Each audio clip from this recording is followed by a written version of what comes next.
Hey, hey. So, I just turned this on and pretty much we're here. I'm realizing I don't have to speak that loud. That's why we get a mic so we don't have to speak that loud, right? So, I'm here today and I feel weird. I don't really know why, but I think that's why I picked this up because I'm just here really to talk. The whole purpose of me starting this channel was to talk about things I like. And that's like hard because everything is so curated in the world. So even when you want to talk about something, it's like a whole freaking thesis that needs to be perfect and such a calculated deep dive, which I actually do love doing. So I don't, that like kind of works out. But really, I'm here today to just really talk about individuality, or at least the beginning of it, and why being yourself really is the winning solution to like all this stuff in the world. So yeah, thanks for tuning in. My name is Daraja, and I have my bachelor's degree at Brooklyn College in marketing. So I've like studied a lot of marketing stuff and just, want to own up in what I know and what I've seen and what I've experienced, and realizing that textbook theories are like so outdated, but we indulge so much on social media that it's kind of full circle at this point, and why it shows that individualism is real, even though people think that you have to kind of follow a trend, but really following the trend is what keeps you behind the more you know. So yeah, I'm not gonna make it any like really, it's not gonna be a super in-depth video. It's gonna be kind of like a like a, not fleshed out, that's what I meant to say. Very surface level about just a couple people in the industry that just makes so much sense in the last year of 2024, that have really been doing the thing and them being themselves, whether it's curated, premeditated, and it's been thought out just why it makes sense to be yourself. So I love them, which is why it just makes sense to talk about them as well. Sabrina Carpenter.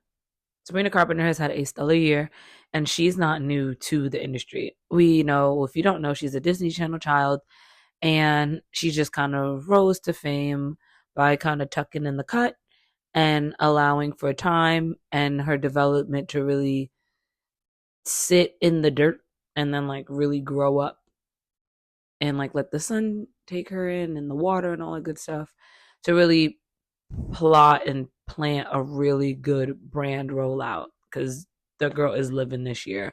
I love that she's herself. Or no, I love that she's herself. She did an Apple Music interview and I watched it, and it was really good because as cheeky and like girly as she'll come off, she's also like, no fucks given. She's very like dark humor.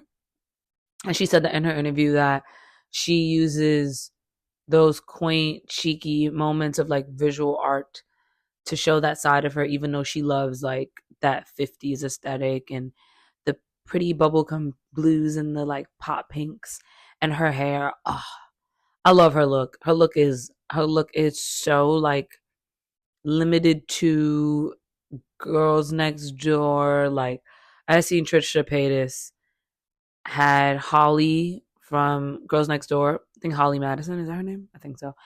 And what's the girl's name? Tana Moja.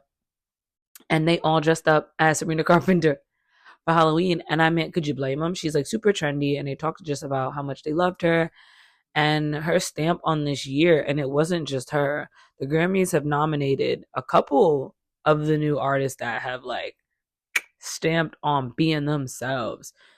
Going back to Sabrina really quick before I keep going on people, Sabrina was like a person before. Well, when I say person, I mean she's always been an artist, but the hair was just kind of stringy. Like she was kind of just going about her life. She was making good music because Feathers is a bop. Okay, everything being written in lowercase, because I'll say low cap. That's wild. Everything being written in lowercase is a bop. She kind of always sat in her aesthetic, and as the years kind of churned, she opened it more and more until we got Espresso. And that Coachella performance this past spring was iconic. That set was gorgeous. That cute blue, and blue's my favorite color, so I'm like a little biased. I love that she is finding her brand colors and it being soft and angelic. But again, if you watch the Taste video, she killed her friend. Well, I'm sorry, she killed homie and then was trying to kill the other girl who happened to look like Camila Cabello in that one scene. But as I mentioned before, in her Apple Music, she mentions like she allows the music to allow her to be accountable for the things that's happened in her past, and she doesn't hold her to anything for that. It was not because I'm vertically challenged. It was really like I thought about some of these relationships and how some of them were the shortest I've ever had, and they affected me the most. I think about the way that I respond to situations, and sometimes it is very nice, and sometimes it's not very nice.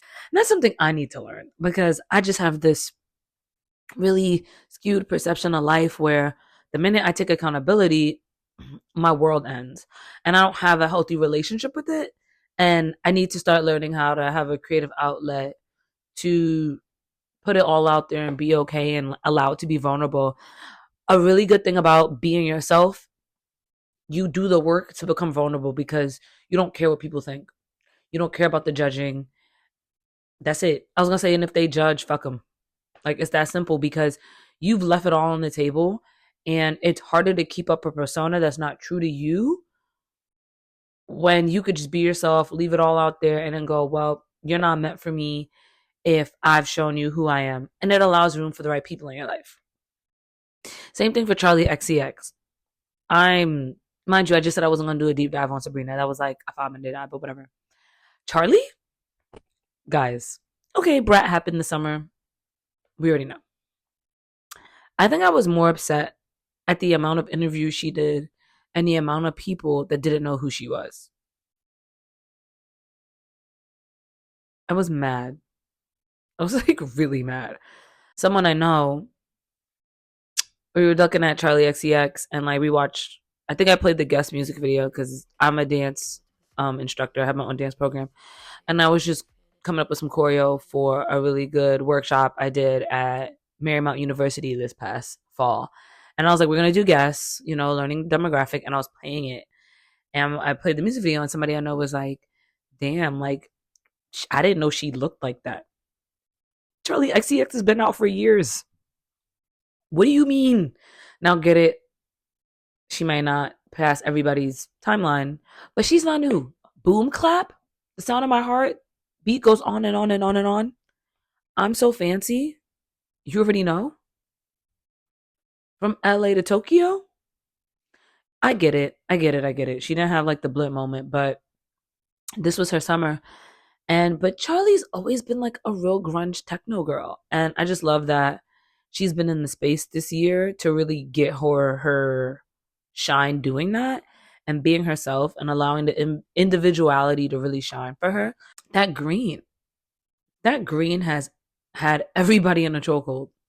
I had seen like pieces on TikTok and other essay theory videos where people have come up with the consensus that people in their Brat era. Brat Summer shows us how the summer has become the perfect time to start a cultural movement.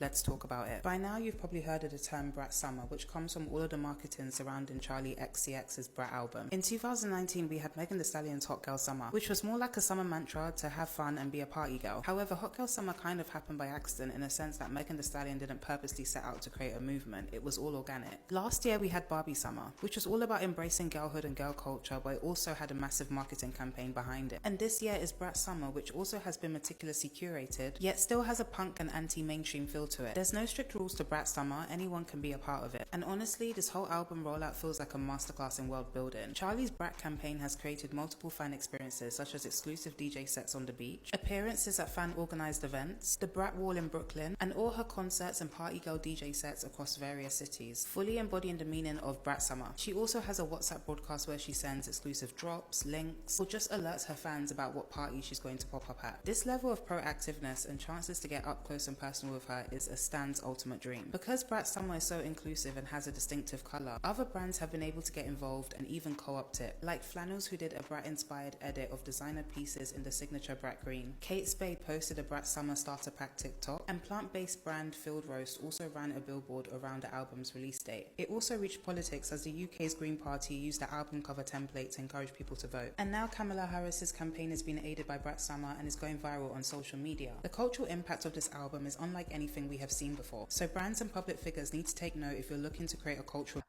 And like, it's super grunge, it's super like Boiler Room, and I miss a good 2010s like just EDM, Avicii, like Calvin Harris, like really good, like Swedish House Mafia, like really good techno music.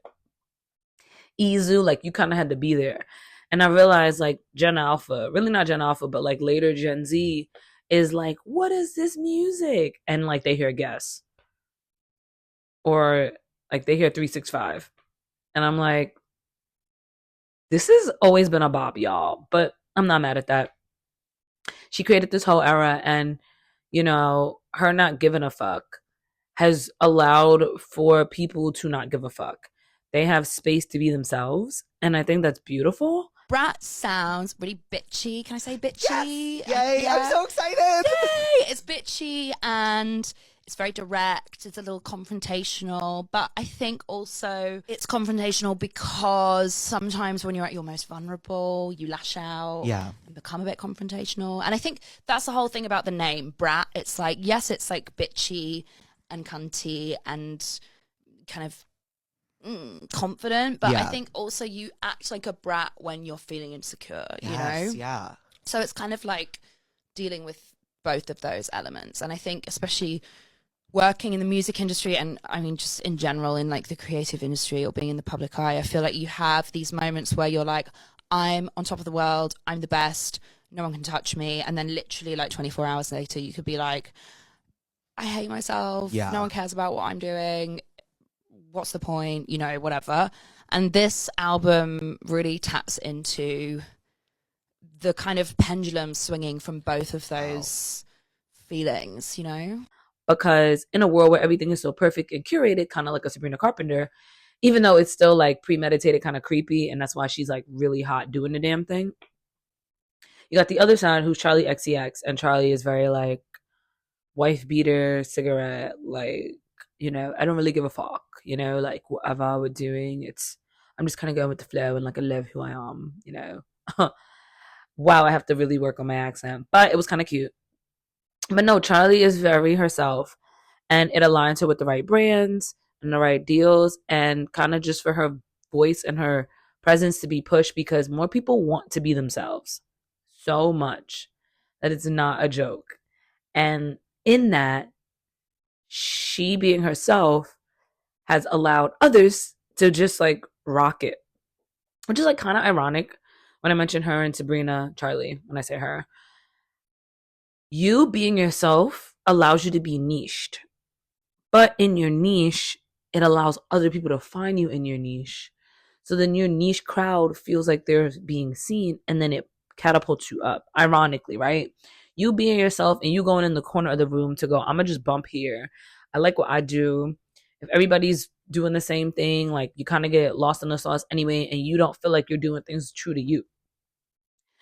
Which I would like love to talk about Doja Cat, but I'll do that in another video. And then you go to your corner of the room and you bumping, and people are like, oh my God, what's going on over there? People run over. Now people watching you bump, and you're like, oh my God, guys, let's party. And now everyone's partying, and then they're like, have you seen Brat? Like, it's so unapologetic and she doesn't give up. And it's this like obnoxious neon green that is like so eye-popping. It's like genius for marketing tactics. And like this low resolution word of Brat that looks kind of pixely, and like even her rollout on her social medias, all her captions are like lowercase, like abbreviated words, like the period is real cunty, like it's just real sharp. And it just gives like there's more to life than just me making this music. I make it so we could feel good, live good, and like have some type of carefree life, because things are hard and overwhelming. And like when you come to my concerts, I want it to feel like a party. When I'm like spinning, and she did a Boiler Room, which had hundreds of thousands of people sign up for it, and it only had a capacity of a couple thousand.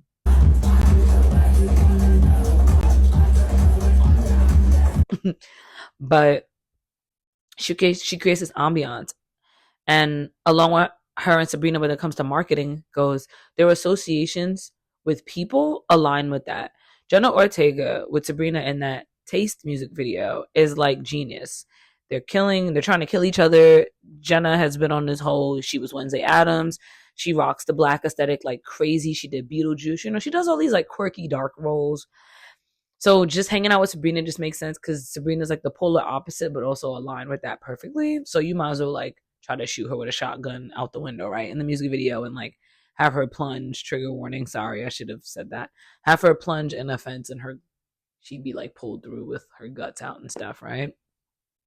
Same thing with, what's my good sis's name? Charlie. Charlie did guests with Billy. Billy is the most like LGBTQ, LMNOP, cis boo boo out in the world, right? Like, we don't have countless times. I would eat that girl for lunch, right?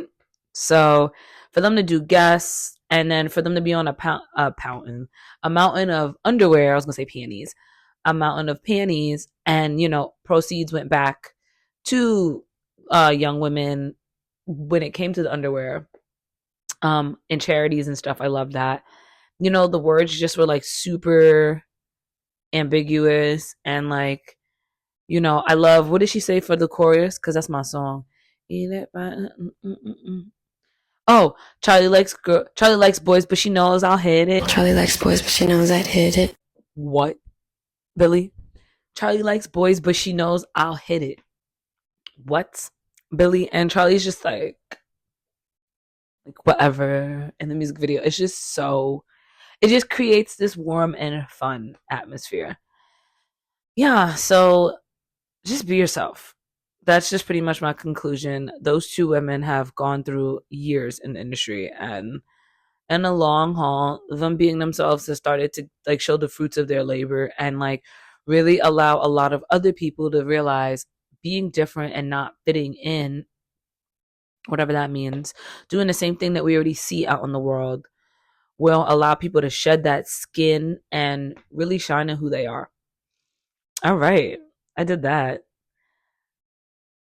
I guess I'll have an outro, even though this feels really awkward. I'll see you in the next video. Bye.